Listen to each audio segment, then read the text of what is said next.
يا أيها الذين آمنوا قوا أنفسكم وأهليكم نارا হে ঈমানদারগণ, তোমরা নিজেকে এবং আহলে আয়ালকে, পরিবার পরিজনদেরকে জাহান্নাম থেকে বাঁচাও। কোন জাহান্নাম? ওয়াকুদুহান নাসু ওয়াল হিজারা, যে জাহান্নামের জ্বালানি হবে মানুষ আর পাথর। যারা বলুন নাউযুবিল্লাহ। যে জাহান্নামের আগুনকে উত্তপ্ত করা হবে, জ্বালানো হবে, যে জ্বালানি, সে জ্বালানি হচ্ছে মানুষ এবং পাথর। যারা বলুন নাউযুবিল্লাহ। মানুষ তো আশরাফুল মখলুকাত, সৃষ্টির সেরা। এই সৃষ্টির সেরা জাতিকে জাহান্নামের কেন জ্বালানি করা হচ্ছে? আমরা তো মানুষের অন্তর্ভুক্ত, মানুষ হিসেবে আমরা পৃথিবীতে আসছি, ঠিক কিনা বল? আমরা কোন মানুষ? ওয়ালাকাদ কাররামনা বানি আদম। আল্লাহ পাক বলছেন, আমি বনি আদমকে, মানব জাতিকে আমি সম্মানিত করেছি। সুবহানাল্লাহ। এই সম্মানিত একটি জাত, শ্রেষ্ঠ একটি জাত, সৃষ্টির সেরা। তাদের কর্মের কারণে, কর্মফলের কারণে তারা জাহান্নামের জ্বালানি হতে হচ্ছে, ঠিক কিনা বলুন? আল্লাহ। তা আমরা কি সেই মানুষগুলোর অন্তর্ভুক্ত হব, না আমরা জান্নাতের অন্তর্ভুক্ত হব? কোনখানের অন্তর্ভুক্ত হতে চায়? আওয়াজ করে বলেন জান্নাতে। আমাদের দেশে অনেক ওয়াজ নসিহত হয়, ওলামা হাজারাত আমাদেরকে নিয়ে অনেক ওয়াজ করেন। আজীবন ওয়াজ শুনে আসছি সন্তানদের উপর মাতা পিতার কি হক রয়েছে, এই বিষয়ে অনেক ওয়াজ। মা বাপের খেদমতের উপর, সন্তানের উপর কি দায়িত্ব রয়েছে, সেই বিষয়ে আলোচনার ওয়াজের কোনো কমতি নাই। কিন্তু একটি বিষয়ের কমতি রয়েছে, সেটা হচ্ছে পিতামাতার উপর সন্তানের কি হক রয়েছে। এই বিষয়টা আমাদের সমাজে আলোচনা খুব কম হয়, ঠিক কিনা মুরব্বীরা? আশেপাশে যতটুকুন আমার আওয়াজ যাচ্ছে, মাইকের আওয়াজ যতটুকুন পৌঁছতেছে, যারা বিক্ষিপ্তভাবে এলোমেলোভাবে কোনো প্রয়োজনীয় কাজে যারা নাই, আশা করব তারা মাহফিলে এসে বসুন। দুটো কথা আপনাদের সামনে পেশ করব, আপনারা শুনবেন, আমার জন্য দোয়া করবেন। ওয়াজ হচ্ছে আমাদের সমাজে সন্তানের উপর মাতা পিতার কি হক, মাতা পিতার কি দায়িত্ব, এই বিষয়ে ওয়াজের কোনো কমতি নেই।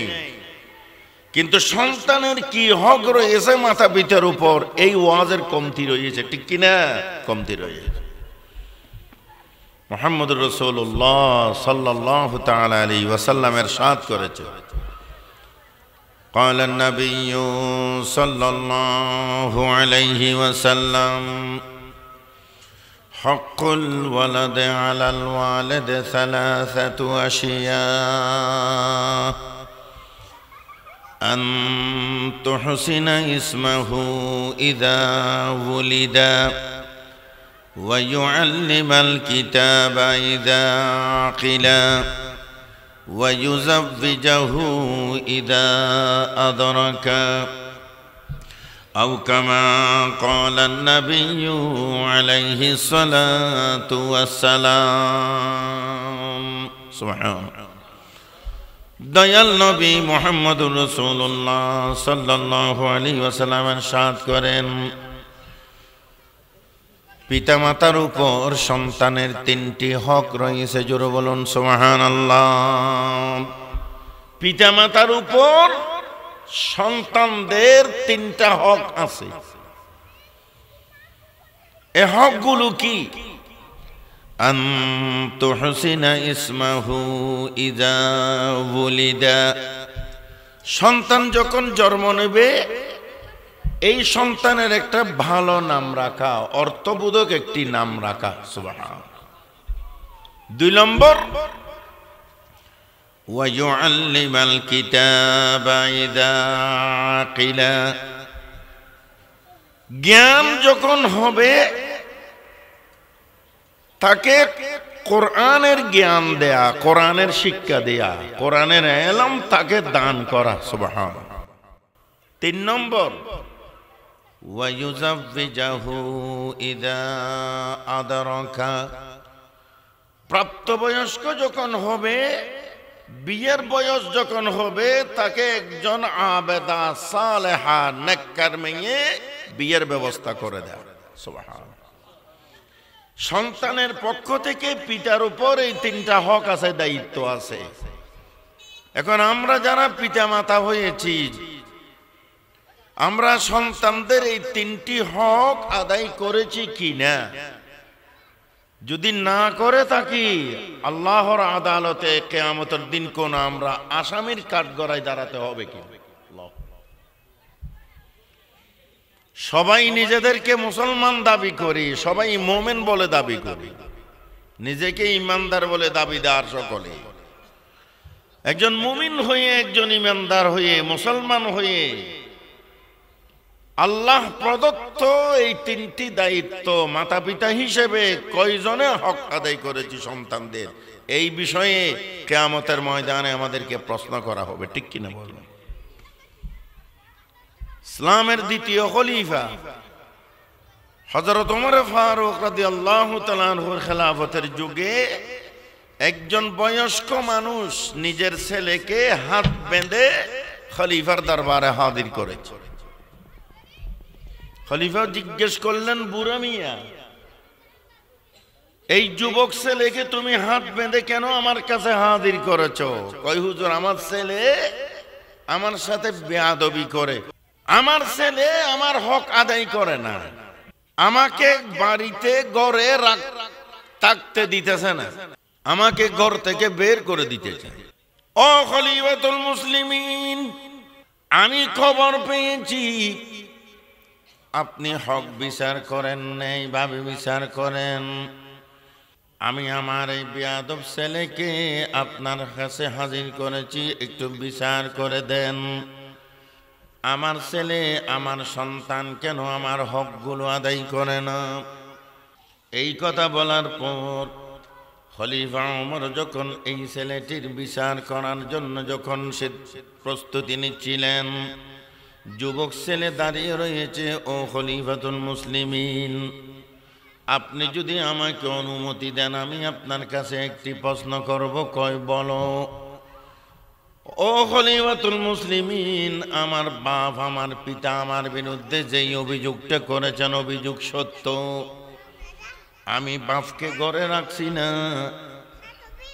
আমার বাপকে আমি ঘর থেকে বের করে দিচ্ছি, বাপের হক আমি আদায় করতেছি না। এখন আপনি যেভাবে বিচার করেন, আমি বিচার করে মেনে নিতে রাজি আছি, প্রস্তুত আছি। কিন্তু আমি আপনার কাছ থেকে জানতে চাই, আমি ছেলে হিসাবে, আমি সন্তান হিসাবে আমার কোনো হক আমার বাপের উপর আছে কিনা? যদি থেকে থাকে, আমার বাপ আমার হকগুলো প্রথম আদায় করছেন কিনা একটু আমি জানতে চাই। জোরে বলুন সুবহানাল্লাহ। এই কথা বলার পর হযরত ওমর রাসূল পাক সাল্লাল্লাহু আলাইহি ওয়াসাল্লামের এই হাদিসটি শুনাই দিলেন। قال النبي صلى الله عليه وسلم حق الولد على الوالد 3 أشياء أن تحسن اسمه إذا ولد ويعلم الكتاب إذا عقل ويزوجه إذا أدرك। সন্তানদের পক্ষ থেকে তার পিতার উপর 3টা হক আছে। 1 নম্বর হলো এই সন্তানের একটি ভালো নাম রাখা। জোরে বলুন সুবহানাল্লাহ। আমরা যারা মুসলমান, আমরা যারা মুমিন, আমরা যারা ঈমানদার, ও মুসলিম পিতারা, নিজের সন্তানের নাম ভালো নাম রেখেছেন কিনা, কোরআন হাদিসের সমর্থিত এই নাম রাখছেন কিনা, না আপনার ছেলের নাম মেয়ের নাম ইহুদিদের নামের মতো, খ্রিস্টানদের নামের মতো, হিন্দুদের নামের মতো এই ধরনের কোন নাম রাখছেন কিনা, কিয়ামতের ময়দানে কোনো আসামি হতে হবে কিনা, এই চিন্তাটা কি কোনোদিন আমরা করেছি? বর্তমান সমাজে আমাদের মুসলমানদের নাম শুনলে হিন্দুর ছেলে না মুসলিমের ছেলে চিনার কোনো উপায় নেই। আছে না রো? জোর বলুন, আছে? হিন্দুর ছেলের নাম যদি রতন হয়, মুসলমানের নামও অনেক রতন আছে, আছে কিনা? হিন্দুর ছেলের নাম যদি লিটন হয়, মুসলমানদের অনেকের নামও লিটন আছে, আছে কিনা? মুসলমানের নাম হিন্দুর নামের মধ্যে কোনো পার্থক্য দেখা যাচ্ছে না। রাসূল পাক সাল্লাল্লাহু আলাইহি ওয়াসাল্লাম ইরশাদ করেন, ক্বালান নাবিয়্যু সাল্লাল্লাহু আলাইহি ওয়াসাল্লাম, তুদউনা ইয়াওমাল কিয়ামাতি বিআসমাইকুম ওয়া আসমাই আবাইকুম ফাআহসিনু আসমাকুম।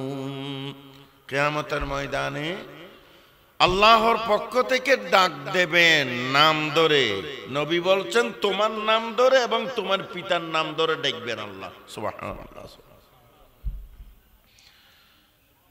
কিয়ামতের দিন আল্লাহর পক্ষ থেকে ডাকবেন, বিচার দিবসের আহ্বান করবেন, ডাকবেন নিজের নাম ধরে, নিজের বাপের নাম ধরে। লিটনের ছেলে যদি স্বপন হয়, খোকনের ছেলে যদি নয়ন হয়, কিয়ামতের ময়দানে এই নামগুলো এভাবে ডাকলে মান সম্মান সব চলে যাবে। জোরে বলুন ঠিক কিনা? রাসূল পাক মুহাম্মদুর রাসূলুল্লাহ সাল্লাল্লাহু আলাইহি ওয়াসাল্লামের সামনে কিয়ামতের দিন নিজে উম্মত হয়ে কিভাবে চেহারাটা দেখাবো, লজ্জায় মাথা নিচু হয়ে যাবে। জোরে বলুন ঠিক কিনা? আপনার ছেলের নাম কিভাবে রাখবেন, কোন ধরনের নাম রাখবেন, এই শিক্ষাগুলো কোথায় পাবেন আজকে আপনি? বর্তমান আধুনিক যুগে বিভিন্ন ইংলিশ মিডিয়ামের অনেক প্রতিষ্ঠান আমাদের দেশে পাড়ায় পাড়ায়, মহল্লায় মহল্লায়, অলিয়ে গলিয়ে তৈরি হয়েছে, ঠিক কিনা? এসব প্রতিষ্ঠানের মাঝে আপনার ছেলের নাম মেয়ের নামগুলো কিভাবে রাখবেন মুসলমান হিসেবে, সেই শিক্ষা কি দেওয়া হয়? জোরে বলেন, দেওয়া হয়? সেই শিক্ষাগুলো কোথায় পাবেন? আপনার ছেলের নামটা কিভাবে রাখবেন, মেয়ের নামটা কিভাবে রাখবেন, এই শিক্ষাগুলো কোথায় পাবেন? সেগুলো পাবেন আল কাসেম ইসলামিক ইনস্টিটিউটের মতো দ্বীনি প্রতিষ্ঠান যেখানে গড়ে তুলেছে, সেখানে সেই শিক্ষাগুলো পাবেন, ঠিক কিনা বলুন? এজন্য রাসূল পাক সাল্লাল্লাহু আলাইহি ওয়াসাল্লাম বলেন, ক্বালান নাবিয়্যু সাল্লাল্লাহু আলাইহি ওয়াসাল্লাম, তাসাম্মু বিআসমাইল আমবিয়া ওয়া আহাব্বুল আসমাই ইলাল্লাহি আব্দুল্লাহ ওয়া আব্দুর রহমান। রাসূল পাক বলছেন, তোমাদের সন্তানদের নামগুলো নবীদের নামের লগে মিলাইয়া রাখো। সুবহানাল্লাহ। আব্দুর রহমান রাখেন, ইউনুস রাখেন, ইয়াহয়া রাখেন, আব্দুল্লাহ রাখেন, আব্দুল খালেক রাখেন, আব্দুল মুবিন রাখেন, আব্দুল মুনাফ রাখেন। ও আল্লাহর বান্দারা, রাসূল পাক বলছেন নবীদের নামের সাথে মিলাইয়া রাখো। মুসা রাখেন, ঈসা রাখেন, ইসমাইল রাখেন, ইব্রাহিম রাখেন। এসব নামগুলোর মধ্যে আলাদা একটা আসর আছে, বরকত আছে, তাসির আছে, প্রভাব আছে। জোরে বলুন ঠিক কিনা? এজন্য রাসূল বলছেন নবীদের নামের লগে মিলাইয়া তোমাদের সন্তানদের নামগুলো রাখো। খোকন, নয়ন, ইমন, রতন, ফতন, এ সমস্ত নামগুলোর মধ্যে কোনো বরকত নাই। আছে না রো? মন্টু রাখো, জেন্টু রাখো, লান্টু রাখো, বল্টু রাখো, এই নামগুলো কোনোদিন মুসলমানের নাম হতে পারে না। জোরে বলুন ঠিক কিনা? আপনি মুসলমানের নামটা কিভাবে রাখবেন, এগুলো আপনি মাদ্রাসার মধ্যে গেলে পাবেন, মক্তবের মধ্যে গেলে পাবেন। ও আল্লাহ, বুনিয়াদি শিক্ষা যেখানে হয় সেখানে আপনি পাবেন। মাদ্রাসার মধ্যে পাবেন, অন্য কোথায় পাবেন না, জোরে বলুন ঠিক কিনা? এই জন্য রাসূল পাক সাল্লাল্লাহু আলাইহি ওয়াসাল্লাম বলছেন, সন্তানদের পক্ষ থেকে তার পিতার উপর যে 3টি দায়িত্ব আছে, হক আছে। 1 নম্বর হক হলো তুহসিনা ইসমাহু ইদা ওয়ালিদা, সন্তান যখন জন্ম নেবে তার একটা ভালো নাম রাখেন, ইসলামী নাম রাখেন, মুসলমানি নাম রাখেন, জোরে বলুন সুবহানাল্লাহ। 2 নম্বর হলো নবী বলছেন ওয়া ইউআল্লিমাল কিতাবা ইদা কিনা, জ্ঞান অর্জন করার যখন সময় হবে সন্তানকে কোরআনের শিক্ষা দেন, জোরে বলুন সুবহানাল্লাহ। কোরআনের তালিম দেন, কোরআনের শিক্ষা দেন। এই শিক্ষাটা দেওয়া সন্তানের পক্ষ থেকে তার পিতার উপর 2 নম্বর দায়িত্ব, জোরে বলুন ঠিক কিনা? ফজরের নামাজের পরপর মহিলারা নিজের বাপ অথবা মা বাচ্চাগুলোকে মুখ হাত ধোয়া তাড়াতাড়ি ইংলিশ মিডিয়ামের ওইদিকে নিয়ে যাচ্ছে, ঠিক কিনা বলল? অথচ আমরা ছোটবেলায় দেখেছি পাড়ায় পাড়ায়, মহল্লায় মহল্লায়, অলিয়ে গলিয়ে, বিশেষ করে যেখানে মসজিদ আছে মসজিদের পাশে একটা মক্তব ছিল, ফুরকানিয়া মাদ্রাসা ছিল, ঠিক কিনা? যে ফুরকানিয়া মাদ্রাসায়, যেই মক্তবের মধ্যে আপনার আমার সন্তানদেরকে, নাতিপতিদেরকে প্রথমে 5 কলমা শিক্ষা দেওয়া হয়েছে, ঠিক কিনা? ঈমান আমলের উপর প্রশিক্ষণ দেওয়া হয়েছে। আলিফ বা তা সা থেকে কোরআনের প্রাথমিক শিক্ষা, প্রাথমিক তালিম এসব প্রতিষ্ঠানের মধ্যে দেওয়া হয়েছে, ঠিক কিনা? সূরাতুল ফাতিহা থেকে অন্তত 10-11 বছর 12 বছরের মধ্যে সূরাতুল ফাতিহা থেকে আলাম তারা পর্যন্ত মুখস্থ করার বাধ্যতামূলক ছিল, ঠিক কিনা বলুন?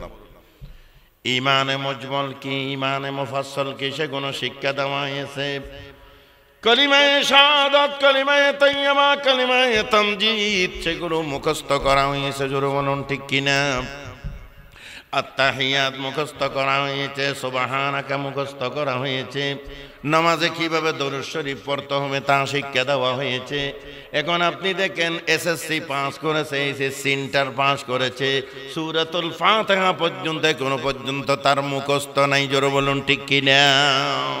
এই সমাজে, এই পাড়া মহল্লায়, এই ঘরে, এই পরিবারে আল্লাহর পক্ষ থেকে রহমত কিভাবে নাজিল হবে বলেন? রাসূল পাক সাল্লাল্লাহু আলাইহি ওয়াসাল্লাম ইরশাদ করেন, قال النبي صلى الله عليه وسلم كل مولود يولد على الفطرة فأبواه يهودانه أو ينصرانه أو يمجسانه أو كما قال النبي عليه الصلاة والسلام। নবী পাক সাল্লাল্লাহু আলাইহি ওয়াসাল্লাম ইরশাদ করেন, যত সন্তানাদি পৃথিবীতে জন্ম নেয়, মুসলিমের ঘর হোক ও মুসলিমের ঘর হোক, আল্লাহ পাক রব্বুল আলামিনের যেই তাকে আল্লাহর বান্দা হিসেবে সৃষ্টি করা হয়েছে, গোলাম হিসেবে সৃষ্টি করা হয়েছে, আল্লাহর তাওহীদকে, একত্ববাদকে সেই স্বীকার করে দুনিয়াতে জন্ম নিয়েছে, জোরে বলুন ঠিক কিনা? রূহের জগতে আল্লাহ পাক রব্বুল আলামিন কিয়ামত পর্যন্ত যত মানুষ সৃষ্টি করবেন, সমস্ত মানুষগুলোর আত্মার যেখানে ছিল, আল্লাহ পাক প্রশ্ন করেছিলেন, আলাস্তু বিরব্বিকুম, আমি তোমাদেরকে প্রতিপালক নই কি? আমরা বলেছিলাম ক্বালু বালা, আয় আল্লাহ আপনি আমাদের সৃষ্টিকর্তা, আপনি আমাদের প্রতিপালক। এই স্বীকৃতিটা রূহের জগতে আল্লাহর সাথে আমরা করেছিলাম, ঠিক দিয়েছিলাম, ঠিক কিনা বললাম? দুনিয়ার মধ্যে শেষে নষ্ট কেন হলো? ইসলাম বিদ্বেষী কেন হলো? আলেম বিদ্বেষী কেন হলো? মসজিদ মাদ্রাসা বিমুখ কেন হলো? নবী বলছেন ফাবাওয়াহু ইউহাব্বিদানিহি আও ইউনাসসিরানিহি আও ইউমাজ্জিসানিহি, তার মা বাপের কারণে ইসলাম বিদ্বেষী হয়েছে, ইহুদি হয়েছে, খ্রিস্টান হয়েছে, আলেম বিদ্বেষী হয়েছে, মসজিদ মাদ্রাসা দেখলে তার খারাপ লাগে, এই মন মানসিকতা হয়েছে তার মাতা পিতার কারণে, জোরে বলুন নাউজুবিল্লাহ। এজন্য রাসূলুল্লাহ পাক সাল্লাল্লাহু আলাইহি ওয়াসাল্লাম বলছেন সন্তানের পক্ষ থেকে তার পিতার উপর 2 নম্বর হক হলো তাকে কোরআনের শিক্ষা দেওয়া। জোরে বলো সুবহানাল্লাহ। মা বাপ মারা যাওয়ার পরে সন্তান যদি সহিভাবে সূরাতুল ফাতিহা তেলাওয়াত করতে পারে, সূরা ইখলাস যদি তার মুখস্থ হয়, আলহামদু থেকে আলাম তারা পর্যন্ত যদি মুখস্থ হয়, মা বাপের ইন্তেকালের পরে এই সন্তান কবরের পাশে গিয়ে আসসালামু আলাইকুম ইয়া আহলাদ দিয়ার সালাম দিয়ে কবরস্থানের মধ্যে মা বাপের জন্য যখন সে সূরাতুল ফাতিহা পড়বে, আল্লাহ পাক রব্বুল আলামিন সন্তানের জিয়ারতের কারণে ওই মা বাপের জীবনের গুনাহগুলো আল্লাহ পাক মাফ করে দেবেন। জোরে বলুন সুবহানাল্লাহ। সন্তান আমলদার হওয়ার কারণে, কোরআন তেলাওয়াত করার কারণে মা বাপ যদি অপরাধী হিসেবে, গুনাহগার হিসেবে কবর যায়। ওয়ারাতিল কামা কুনতা তুরাতিলু ফিদ দুনিয়া ফাইন্না মানজিলাতাকা ইনদা আখিরি আয়াতিন তাকরাউহা। ফজরের নামাজের পরে কোরআন ফজিলা, এশারের নামাজের পরে ঘুমাবার আগে সূরা ইয়াসিন, সূরা আর রহমান তেলাওয়াত গজিলা। নিয়মিত কোরআন তেলাওয়াত করে তো কিছু মানুষ সমাজত আছে কি না? আর উগ্র আপন বন্ধু, খুব মহব্বতের মানুষ, এই বাহত ভাই আয় যতদিন গুম যায়, আই যুবক থাকা অবস্থা হইতে 65 বছর বয়স পর্যন্ত আই সূরা ইয়াসিন তেলাওয়াত নগরী কোনদিন হতে গুম না যাই। এইভাবে কোরআন নিজে নিয়মিত তেলাওয়াত করে দেয় কিছু খোদার বান্দা দুনিয়াতে আছে কি না? অন্য দুনিয়া এভাবে আল্লাহ না রাখতো, ঠিক না রাখতো। এসব কোরআন পড়ে ইয়লরে আল্লাহ ডাক দিব দেয়, ক্বালা লি সাহিবিল কোরআন ইকরা ওয়ারতাকি।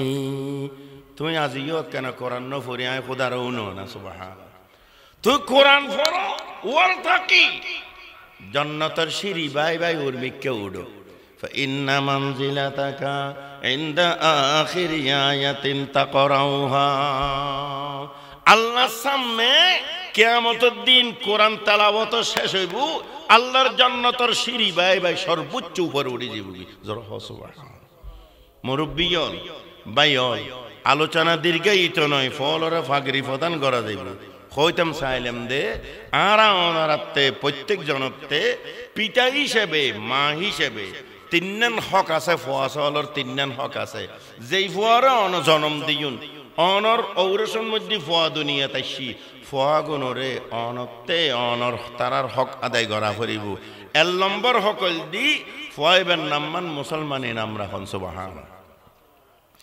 নামে যেতে চিনে যাই দে ইবজ্ঞ মুসলমানের ফোয়া, ইবে খ্রিস্টানের ফোয়ানো, ইবে হিন্দুর ফোয়ানো, ইবে নসরার ফোয়ানো, এবার ডোমর ফোয়ানো, ইবজ্ঞ মুসলমানের ফোয়া। নামে চিনে যাইব দিবে মুসলমানের ফোয়া, ঠিক কিনা?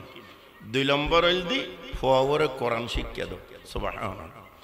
এ খতন আগে অজ্ঞ বাচ্চা ডাহা পরে দিই তো অজ্ঞ ফজ্জি আর অজ্ঞ রোমান মধ্যে আর ফজ্জি। বাংলাদেশের মধ্যে 1 নম্বর ফোয়াইবার নাম কি? তাকিরিম যে মাদার তো ফজ্জি।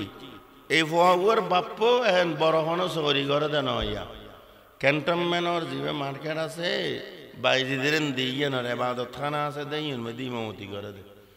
5,000 না 6,000 গঠিয়া মাত্র বেতন পাই, কিন্তু ফোয়ার উপযুক্ত হাফেজ বানাই সারা বাংলাদেশের মধ্যে 1 নম্বর হইয়ে। সুবহানাল্লাহ হইবে না? সুবহানাল্লাহ হইবে না? এই ফোয়াই বে আবার ইবের কাছে ফজ্জি, এই মাদ্রাসা জিবে প্রতিষ্ঠিত গজ্জি, এ 800 সাহাব ইবে হাফেজ 800 সাহাব ইবে ছাত্র হইবে। আলহামদুলিল্লাহ হইবে না? জিবে অনারার আল কাসেম ইসলামিক ইনস্টিটিউট দিয়ে হাফেজ 800 সাহাব, এবার হাফেজ 800 সাহাব আর আব্বা জান মাওলানা কাসেম সাহেব, আবুল কাসেম সাহেব ইবল দি মেন পরিচালক, ইবল দি এরা স্থানীয় পরিচালক, দুজনে মিলিয়ে প্রতিষ্ঠান নাম দিয়ে দে অনর ফোয়ারে আর ফোয়ার ভিতরে কোরআনের আলোগান ঢুকে দিবেলে। সুবহানাল্লাহ। জোরে হ সুবহানাল্লাহ। ও মুসলমান ও এলাকাবাসীগণ, আল্লাহ পাক রব্বুল আলামিন দা ফরমান, ইয়া আইয়ুহাল্লাযীনা আমানু কু আনফুসাকুম ওয়া আহলিকুম নারা وقودها الناس والحجارة ও ঈমানদারল তুই নিজরে এবং তোর পরিবার পরিজনরে জাহান্নামের অনুত্তন বাঁচো কোন জাহান্নাম যেই জাহান্নামের জ্বালানি হইতে মানুষ এবং ফাতর দিয়ে জোর হন নাউজুবিল্লাহ যে জাহান্নামের অজাল হইতে জ্বালানি হইতে মানুষ এবং ফাতর এই জাহান্নামত তুন বাঁচিবার চেষ্টা করো আল্লাহু আকবার আল্লাহর কোরআন আল্লাহ বন্ধুত্ব রাখো পৃথিবীর জমিনের মধ্যে কোরআন পড়াইয়া এবং কোরআন পড়াইয়া ইয়াতুন ভালো মানুষ আর কোনো ভালো মানুষ নাই জরহন ঠিক কিনা আয়ন ভালো মানুষ হইম দে জীবেতে টিয়া বেশি জীবেতে বিল্ডিং আছে জীবে পাজেরও গাড়ির মধ্যে গাড়ি লইয়ার চলাফেরা করে দয়াল নবী মুহাম্মদুর রাসূলুল্লাহ সাল্লাল্লাহু আলাইহি ওয়াসাল্লাম ফরমাতে قال النبي صلى الله عليه وسلم خيركم من تعلم القرآن وعلمه আল্লাহ নবী ফরমাতে রহমতের নবী ফরমাতে তোমার মাঝে সবচেয়ে বেশি মর্যাদাবান মানুষ হইলি উইবে জিবে কোরআন পড়ে আবার পড়াই সুবহানাল্লাহ ফরাইয়ে এবং ফরাইয়েতুন বালা মানুষ আল্লাহ জগতত আর কোনো ভালো মানুষ নাই ঘোষণা দিয়ে দেখনে মুহাম্মদুর রাসূলুল্লাহ জরাফন সাল্লাল্লাহু আলাইহি ওয়াসাল্লাম আল্লাহুম্মা আমিন আলহামদুলিল্লাহি রাব্বিল আলামিন ওয়াল আকিবাতু লিল মুত্তাকিন والصلاة والسلام على سيد المرسلين وعلى آله وأصحابه أجمعين ربنا ظلمنا أنفسنا وإن لم تغفر لنا وترحمنا لنكونن من الخاسرين ربنا لا تجعلنا فتنة للقوم الظالمين ونجنا برحمتك من القوم الكافرين اللهم نور قلوبنا بنور القرآن اللهم نور قلوبنا بنور القرآن اللهم نور قلوبنا بنور القرآن اللهم زين أخلاقنا بزينة القرآن رب العالمين أي الله আজকে জুমার রাত কতগুলো নাবালেগ হাফজুল কোরআন সমাপনকারী ছাত্ররা আল্লাহ এসব হাফেজের ছাত্রদের কোনো গুনাহ নেই তারা মাসুম তাদের দস্তারে ফজিলত দেওয়ার পর আল্লাহ তোমার দরবারে আমরা হাত তুলেছি রব্বুল আলামিন এই হাফেজ কোরআনদের উসিলায় আমাদের জিন্দেগীর সমস্ত গুনাহ মাফ করে দাও আয় আল্লাহ জীবনের সমস্ত গুনাহ থেকে আমরা মাপ চাই আমাদের মাফ করে দাও রব্বুল আলামিন এই হিফজুল কোরআনের এই হাফেজদের উসিলায় এই এলাকার মধ্যে তুমি রহমত নাযিল করো যারা অসুস্থ তুমি শিফা দিয়ে দাও হাফেজে কোরআনদের উসিলায় এলাকার সমস্ত অসুস্থ ব্যক্তিদেরকে শিফা দান করো রব্বুল আলামিন আজকে এই মাহফিলের শুরু থেকে এই পর্যন্ত যা আলোচনা হয়েছে কোরআন ও হাদিসের ইয়া আল্লাহ হাফেজে কোরআনদের যে তেলাওয়াত হয়েছে এর সওয়াব দরুদ শরীফের হাদিয়া সোনার মদিনায় পৌঁছায় দাও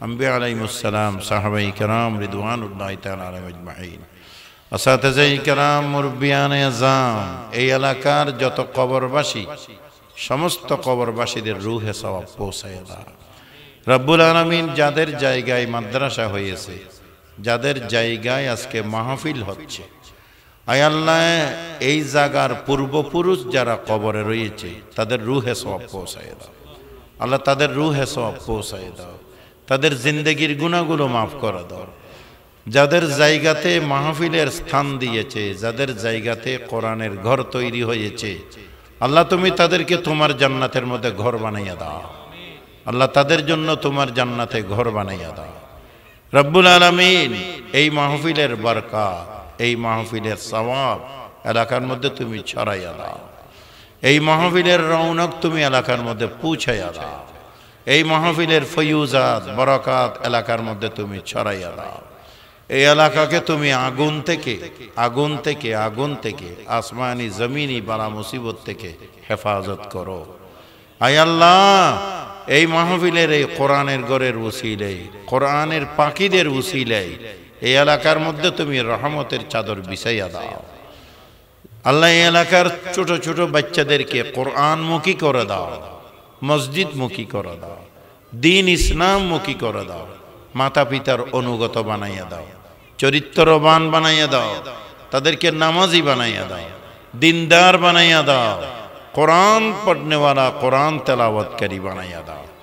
আয় আল্লাহ, আল কাসেম ইসলামিক ইনস্টিটিউটের প্রতি এই এলাকার মুসলমানদের অন্তরকে তুমি ফিরাইয়া দাও, মহব্বত বাড়াইয়া দাও, আর্থিক এবং সন্তানাদি দিয়ে সাহায্য করার জন্য কবুল করো। আয় আল্লাহ, দেশের উপর, পুরো জাতির উপর তুমি রহমত নাযিল করো। রব্বুল আলামিন, পবিত্র রমজান মাস আমাদের নসিব করো। এ রমজান মাসে আমাদেরকে সুস্থ রাখিও, রোজাগুলো যাতে রাখতে পারি, তারাবির নামাজ হক বাবা আদায় করতে পারি। আল্লাহ, তুমি আমাদেরকে তৌফিক দাও। আয় আল্লাহ, লাইলাতুল কদর আমাদের নসিব করো, লাইলাতুল কদর আমাদের নসিব করো, লাইলাতুল কদর আমাদের নসিব করো। এ এলাকার মা বোনদের ইজ্জত সম্মান তুমি বাড়াইয়া দাও, মা বোনদেরকে এই প্রতিষ্ঠানের মহব্বত ঢুকাইয়া দাও। রব্বানা যালামনা আনফুসানা ওয়া ইন লাম তাগফির লানা ওয়া তারহামনা লানাকুনান্না মিনাল খাসিরিন। রব্বানা তাকাব্বাল মিন্না ইন্নাকা আনতাস সামিউল আলিম ওয়া তুব আলাইনা ইয়া মাওলানা ইন্নাকা আনতাত তাওয়াবুর রহিম। বিজুদি সুবহানা রাব্বিকা রাব্বিল ইজ্জাতি আম্মা ইয়াসিফুন ওয়া সালামুন আলাল মুরসালিন ওয়ালহামদুলিল্লাহি রাব্বিল আলামিন। বিহাক্কি লা ইলাহা ইল্লাল্লাহু মুহাম্মাদুর রাসূলুল্লাহ।